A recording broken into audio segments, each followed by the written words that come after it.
Hello guys, Radhe Radhe Radhe Krishna.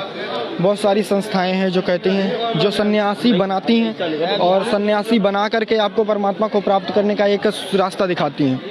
लेकिन मैं कहता हूं कि अगर वो सन्यासी बना के परमात्मा को प्राप्त करने का रास्ता दिखा सकते हैं तो मैं as a divine feminine energy मैं वादा करता हूं, मैं गृहस्थ जीवन में आपको परमात्मा को प्राप्त करके दिखा दूंगा।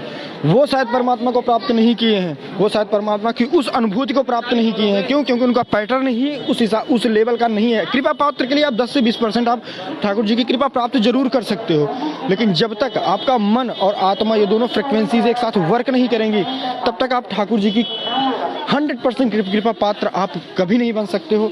केवल 10 से 15% ही आप प्राप्त कर सकते हो। तो कहने का मतलब मेरे यही इतना है कि जो ये भ्रांतियां फैलाई जा रही हैं सन्यास जीवन से या सन्यासी हो जाना, नहीं। आप सन्यासी हो चाहे गृहस्थ हो, आपको आपके मन और आत्मा पे कंट्रोल, अगर आत्मा आपकी जागृत है, ये सुप्तावस्था से जागृत अवस्था में आ गई तो आपके मन को कंट्रोल करती है।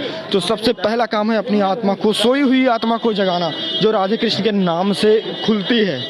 आप जपते जाओ, लेकिन हाँ, कर्म ही पूजा है। तो किस कर्म को पूजा कहा गया है गृहस्थ जीवन में, इस भाव को समझना होगा। इस तथ्य को जब तक नहीं समझोगे तब तक परमात्मा के चरणों में होकर भी परमात्मा से दूर रहोगे। याद रखना, परमात्मा के करीब आत्मीय रूप से हुआ